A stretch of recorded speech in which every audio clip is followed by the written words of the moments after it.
अच्छा, प्रसंग सुने का पहले एगो ललित गाना सुन ली।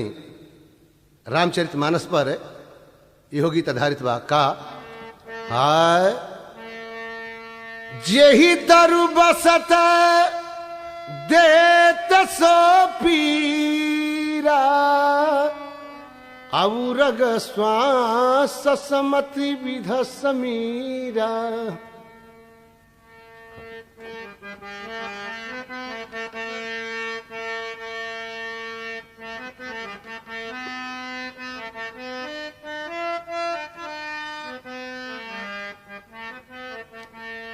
जे कर पियावा गईले मदरास रे सखी ओकर खाति मधुमास बदमाश।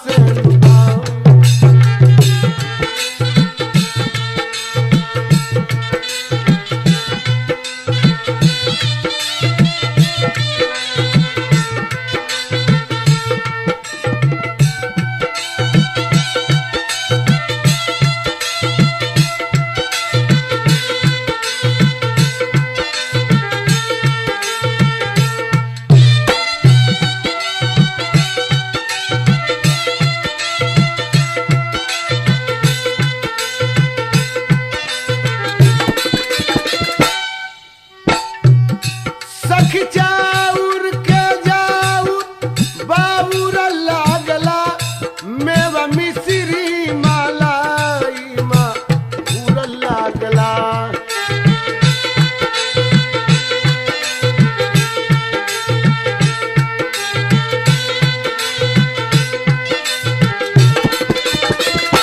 सखी चाउर के जाउर बाबूर लागला मेवा मिश्री जकरा तनमा में अनमा घूसत ना होई ओकरा खैला सनी मन पासन बा।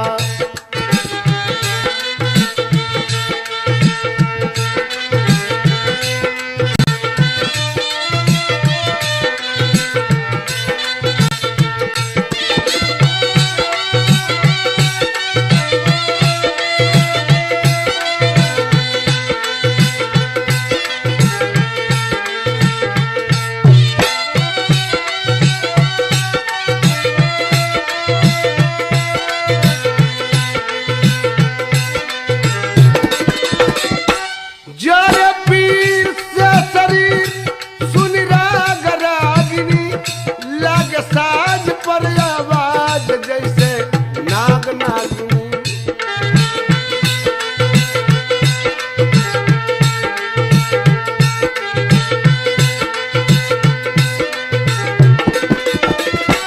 जग पीर से शरीर सुनी राग रागिनी साज बाज पर आवाज लागे नाग नागिनी। शीतल मंद आवेला दूर गंध पिया पास ना बतास सबके सांस अनुबा।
ना बतास सबके सांस बा।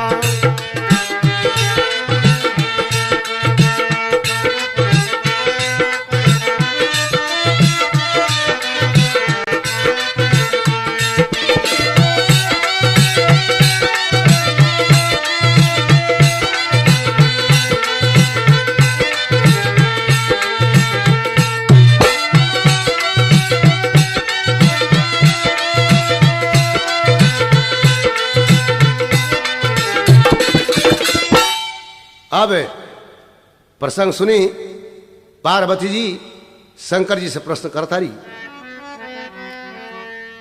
नाथ धरही न रतन कही है तू, मोहि समुझाई कहूँ वृष के तू। शंकर जी कहे, हे पार्वती, प्रश्न में शब्द कम बा लेकिन उतर कर बहुत ज्यादा हुई। राम जन्म के हेतु अनेका, अपरम विचित्र ये कते ये का। एक कारण एको कारण बा, लेकिन पहला कारण सुना। नारद साप दीन है कबारा, अकल्प एकत ही लगी अवतारा। तो गिरिजा चकित भई सुनी बानी, नारद विष्णु भगत पुनि ज्ञानी। कहे भोला जी भांग के गोला ए बड़ा बढ़न चली गई बा। कहे का? कहे सुनला के माने ही ना हो कि जौने रोरा कहत रही आ तौने हम सुनत रही। कहे तहरा आदत है पूछे लुआ कहे नहीं तो लागे लू हाय। कहे वो बात नहीं के। नारद जी भगवान के परम भक्त हवे, ऊ कहे श्राप दी है। कारण कौन श्राप मुनि दीन्हा, अकाय अपराध रमापत कीन्हा। यह प्रसंग में मैं कहे पुरारी। कहे हाँ सुना। हिमगिरी गुहा एक अति पावन, बह समीप सुरसरी सुहावन। हिमालय पर नारद जी घुमत घमत गईले, आ बगल में गंगा बहत देखले। विचित्र स्थान देखे महात्मा के मन आ गई कि ध्यान कर लगा स्थान बा। जत अतने सोचता रहे तले उनकर ध्यान ला गई। जब उनकर ध्यान ला गई तो मुनिगति देख सुरेश डेराने, काम ही बोल की हसन माने। काम देख के बुला के कल रंभा के, मिनका के, सती के, उर्वशी के लेके पूरा मंडली बना ला। और नारद जी के जाके ध्यान तुर द। कहे जाके धसूर देता। कहे नाही, ललित कला से नाच के गा के उनकर ध्यान तुरा। कहे ललित कला में इतना शक्ति बा। कहे ललित कला में संगीत में इतना शक्ति बा जो पत्थर पानी बन जाई, आग लग जाई, बरखा बरसे लागी। कहे वो कला में उतना प्रवीण नहीं खींचा। कहे यही के महानता कहल जाला। जेकर अपना महानता के ज्ञान ना होखे ओकरा के महान कहल जाला। जेकर अपना गुण पर ज्ञान पर गुमान होला ओकरा के अभिमान कहल जाला। अरे तहरा लो नाचे लुगावे लू तो तीन त्रिलोक हिले लगेला, 14 भुवन हिले लगेला, संत लोग के आसन हिले लगेला, हमार इन रासन हिले लगेला।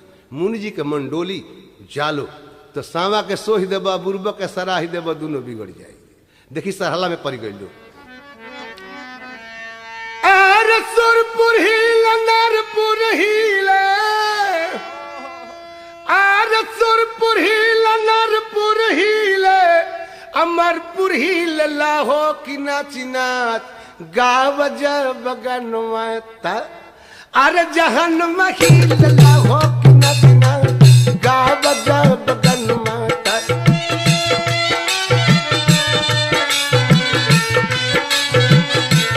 ताजा हन महिल लाहो की नाची नाच गाव जब गनवाता।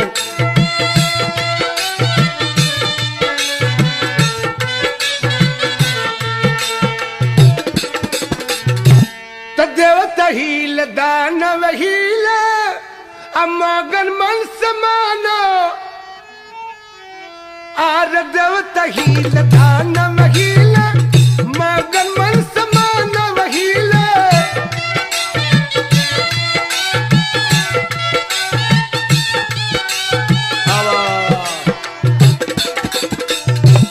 संत के सनवाई नरा, सनवहील लाहो की नाची नाच गाव जब गनवाता। अरे जहन वहील लाहो की नाची नाच गाव जब गनवाता।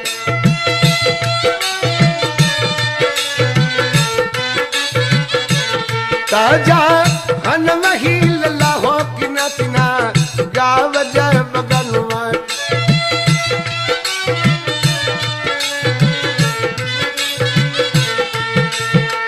और का हिलेला आकाशी हिले काबा हिले अब बबुआ और बाबा हिले आर धरती गगनवा सूरज आर चंद्रमा हिलला हो किना बिना गाव जय बगनवा।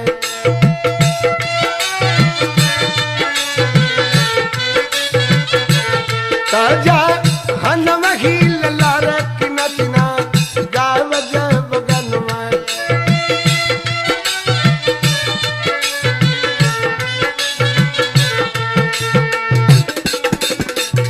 ठीक बा अतना रहा सोचता नहीं कि कला में सफल हो जाए हमनी के काम में तो जाता जगह जाता नहीं या भीख मांगे जाता रू सिंगार पटार कला सबक सिंगार कला काम जाता राम के जीते खाती भोग जाता जोग के जीते खाती तो सिंगार पटार कला मेकअप से कप कला जैसन काम करे के होला ऐसा भेक बनावे के पड़ेला। तो कैसे सिंगार करता लो आर कई के कटारी कट काजर नमूना बुना आर लीला रात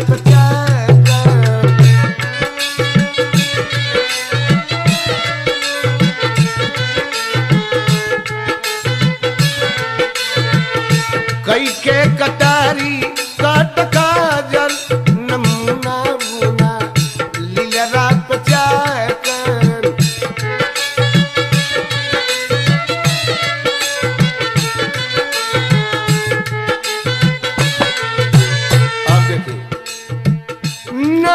नवेली अलबेली जस झरेली कैसे कही की कैसन चोली कसली।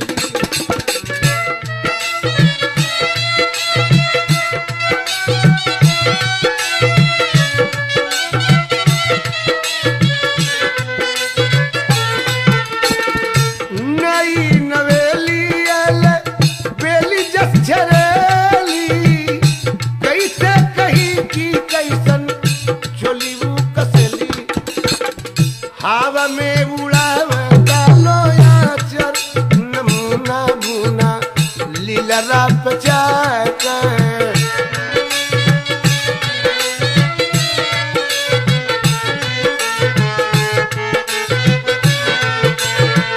हवा में उड़ावे डालो याचर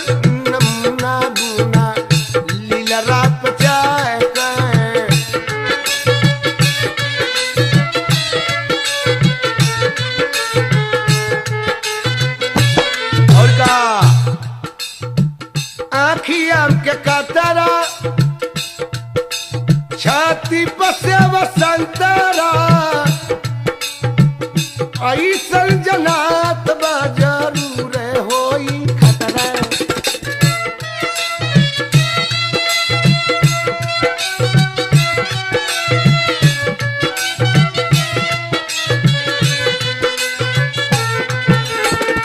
लाल गाल जैसे रे टमाटर नमूना बुना लीला रात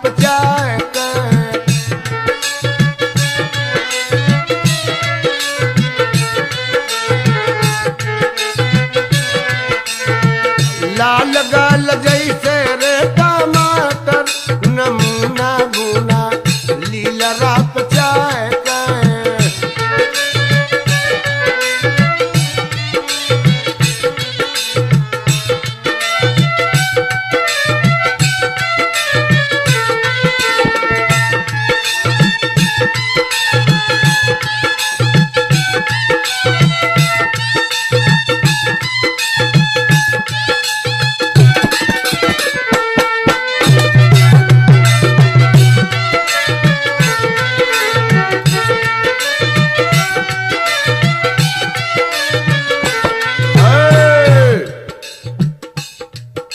और का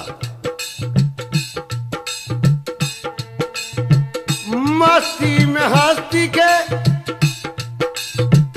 चालू चलेली समय पधरती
जाके का करता लो नाचही गावही तान तरंगा अब बहु विधि की नहीं पानी पतंगा।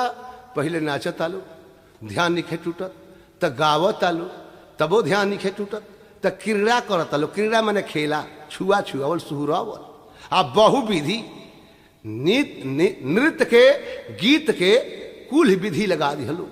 नृत्य के गीत के विधि है 108 किस्म से हाथ हिलावल जाला और 64 किस्म से ढोड़ी हिलावल जाला। कुल ही नियम लगा दिहलो। कैसे कहता लो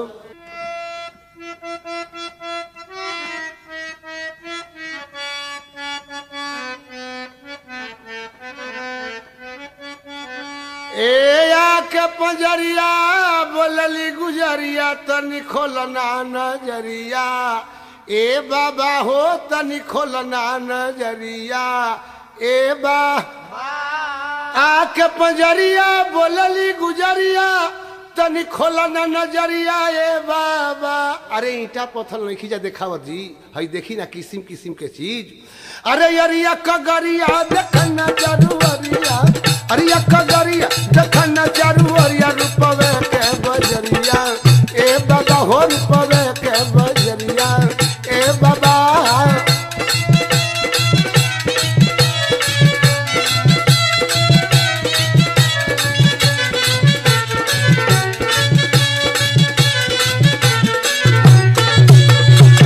तब बाबा के आँखी ना खुलल तो का कहता लो पिटी के थपरिया गावेल ठुमरिया अरे हिला के कमरिया ए बाबा। मिलल संजोग अब भोग भोग मिलल संजोग अब भोग भोग जोगवा हबे मरिया ए बाबा हो जोगवा हबे मरिया ए बाबा।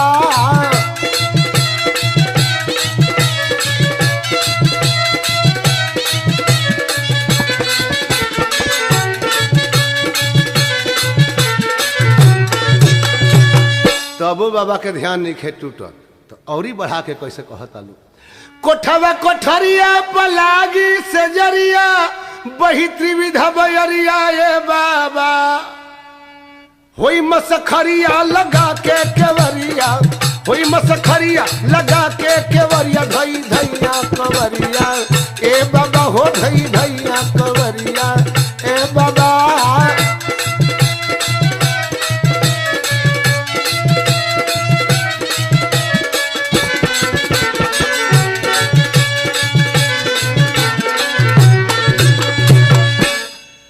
बैठी गोला तरिया देखी भिखारी ठाकुर लिखलन कि असमन करेला अकेले बती हाई रे जियारा धई धई के अंगुरी के पूर और का धई के अंगुरिया खाता लतिरिया गई तिरिया के क्रिया ये बाबा।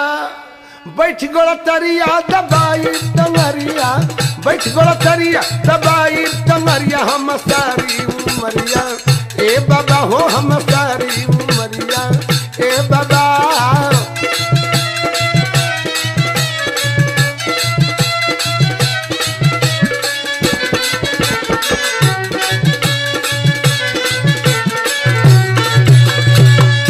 अब देखी उमें रह के उर्वशी रहली जन विश्वामित्र के भोग पर आ जोग पर बहस करके भोग के बड़ बना के विश्वामित्र के जीती रहा।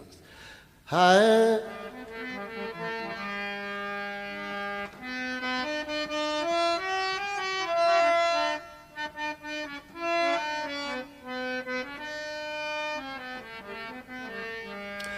लाख जतन के हरली अच्छा भरा भमनवा में मनेली लाख जतन के हरली अच्छा भरा भर मानवा में मनेली।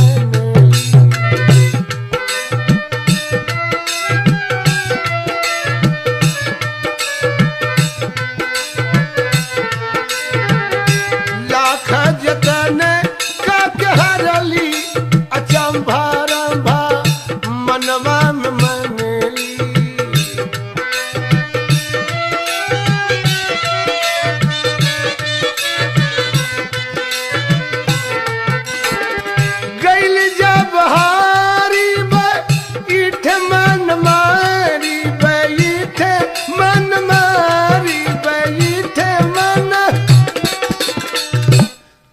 पासौर बसिया गेटरली की खेल जब तू खेलो पासौर बसिया गेटरली अच्छा भरम अरे मानवन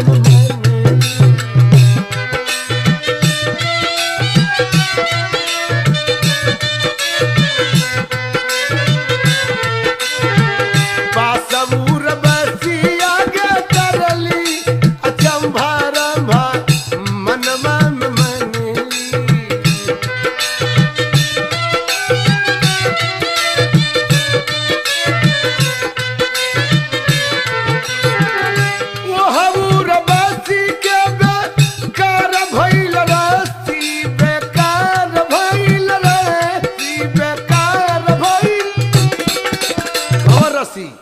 जे विश्वामित्र के परिछनली अच्छा भरम अरे मानवन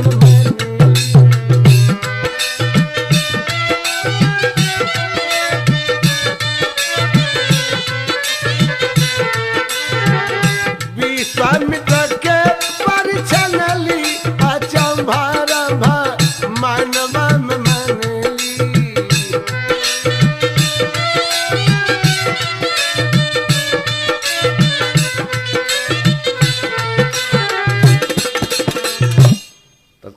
तुलसीदास लिखा था नहीं काम कला कछु मुनि न व्यापी अनिज भय डरे मनोभव पापी। कुल नियम जब फेल हो गई तो कामदेव पूरा मंडली के लेके और नारद जी का गोल पर गिरता रहे कहे बाबा अब ध्यान तूरी और ध्यान का सामने गान तान दोनों के अपमान हो गई।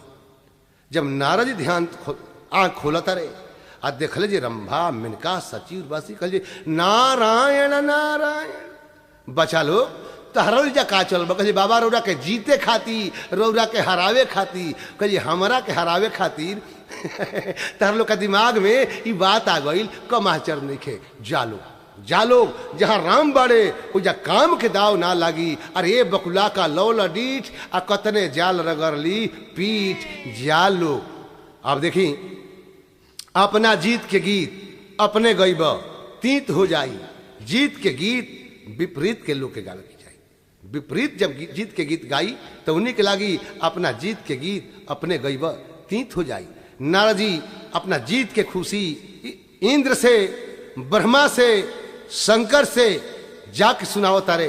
शंकर जी कहे नारद जी कामदेव के जितले बानी अनहोनी के होनी कदले बानी लेकिन विष्णु भगवान से ही बात मत कह माने सुप्रीम कोर्ट में केस दायर मत करब नहीं तो बिना तारीखे के खारिज हो जाए।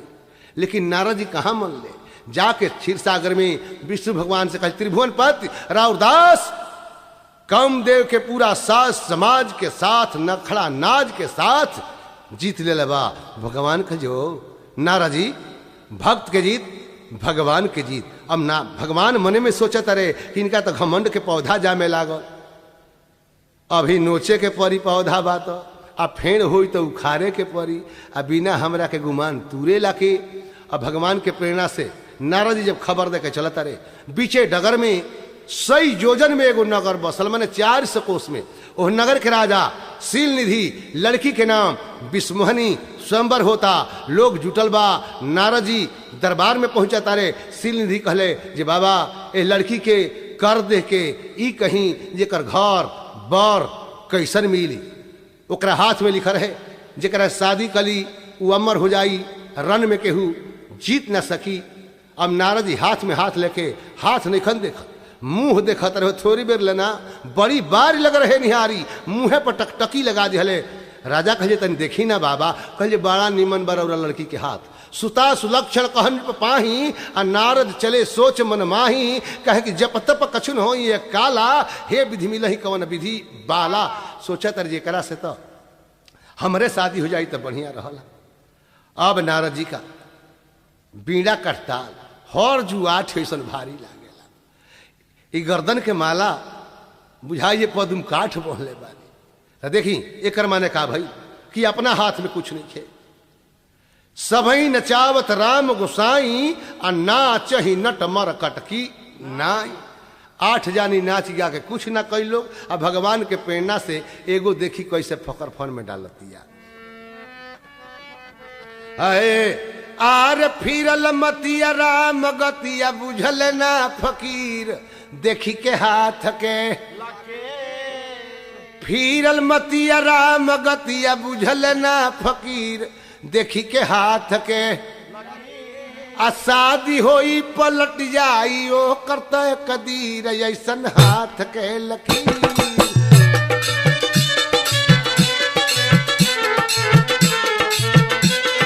शादी होई पलट जाई ओ करता कदीर ऐसन हाथ के लकीर।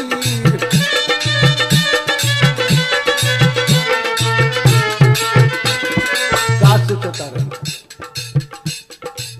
पूर्व जनमवा के होई जे कर पुनिया, ओकर बर चुनी है राजा के बबुनिया। दुनिया में जीती नाही कौन ऐसन वीर बाट हाथ के लकीर।